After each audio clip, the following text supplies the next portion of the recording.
gone to a totally web-based program with no textbooks. I did that about 6 years ago. Sometimes I think if you assign a web page for a student to read, and maybe they're a struggling student, they might have difficulty with the amount of material that's in front of them at the time. So I have been using Digo for 2 years, and I have an account and the students have an account, so they can actually pull up their web page and they will see my highlighting and my sticky notes that I have left on things that I think are important for them to focus on that page. That's really helped individualize their learning.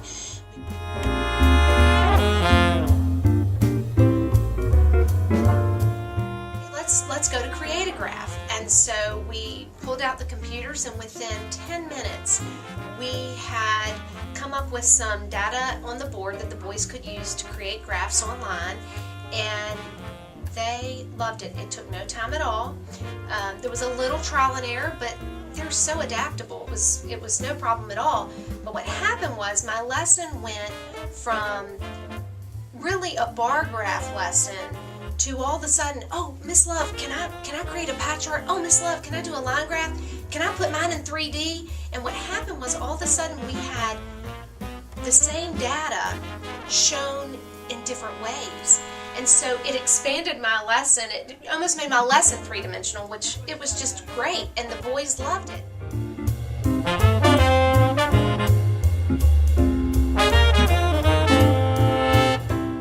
Something interesting happened this morning. I had a student that shared a document with me. It's a rough draft of a discussion question he's having today.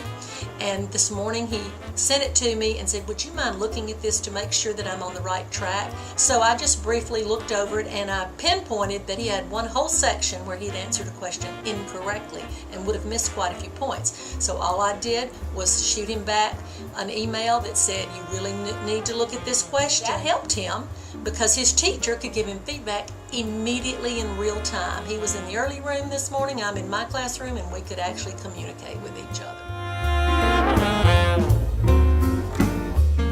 On a typical day, we might use technology 3 or 4 times for different activities. We might be using a smartboard to make corrections on DOL sentences, and it will lend itself to interaction and collaboration, which are great skills for young boys to be involved in. In our school, I know that if I want to integrate technology, then I have a coach that will come in and she will help me through the steps of implementing that technology.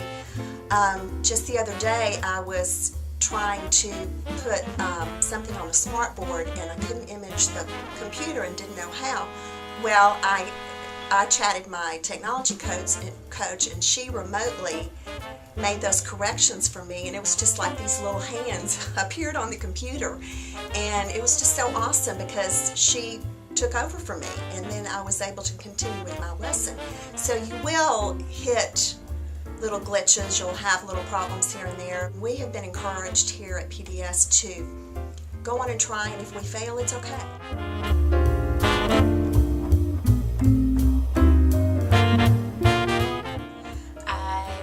Very much into the pencil and paper, learning your math, skill and drill, and then as the years progressed, I was learning more and more about technology and how it impacts, and how the boys that we're teaching right now are going to be using technology in the future, and how much they need to know the skills. So I started thinking, how can I incorporate that in my classroom? I've decided to do some things where the boys do virtual tours.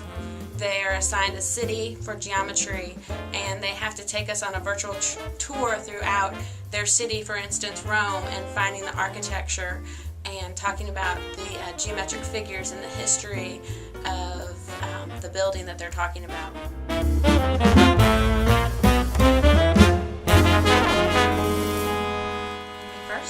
Started using technology at Presbyterian Day School. We had a computer lab which was similar to a classroom setting more.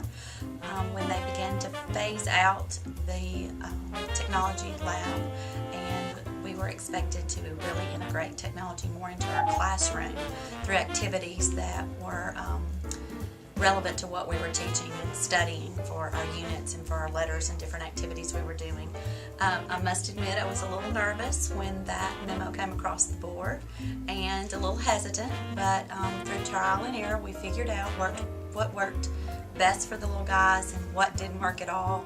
And the more we used it and the more we integrated it, the more comfortable we became as teachers and using it as a really important tool and asset in our classroom.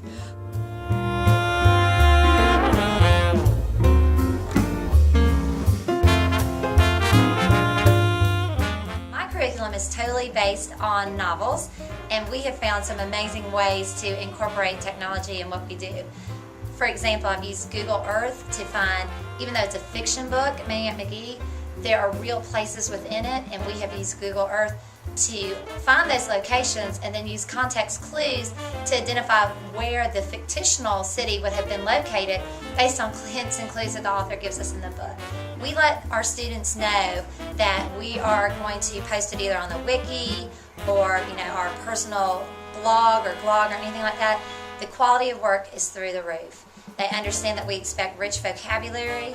They understand that they are presenting a face to the world and representing themselves and our school, and they take great pride in that. Right before Christmas break, I was talking to a coworker who said that she had just begun a blog that she was using with her students, and as soon as I saw it, I knew that I was looking at something that I had always wanted to do. With just an address, blogspot.com, I was able to embark on a new journey. I realized that I had the ability to learn and implement technology all along, but I just needed to change my mindset. I have redefined my teaching style a couple of times since I began teaching at PDS 3 years ago. I went from being a very traditional style teacher to teaching grammar through writing without textbooks. I now use technology to teach grammar through writing as I implement all of the other subjects and make global connections for authenticity. I never considered just how knowledgeable the students really were about the use of technology, and then I reminded myself of all the electronic games, iPhones, and computers that they use at home. The use of technology in the classroom would only bring relevance to what they are learning, and it would allow them to make meaningful connections to the real world. I found myself learning from them, and they saw me taking risks as I so often encourage them to do. My students really began to take ownership of their work when they saw real purpose and had a larger audience. No longer is my classroom driven by old standard paper pencil tests. As a matter of fact, a lot of my end product assessments come from technology. We do a study on internal-external conflict, which is revolved around the novel The K that we read. And then not only do they have to identify it in the book while we're reading it, they also have to find global examples of this. The boys then create an iMovie in which they have been known to green screen themselves into the location where these global conflicts are occurring.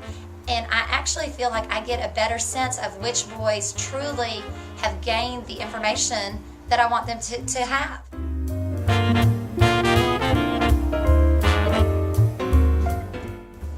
I think that teachers sometimes have lost our way, and we look at the technology as being separate from our teaching, and it's really an integral part of our teaching. And if we use it correctly, it can grab the attention of our students and get them motivated to learn more. It's individualized because you can present them with a topic, and then you'll have students come back and say, oh, I went to that link that you had on your page, and then I linked off that, and I went to 3 other places, and did you know this, and I found out this.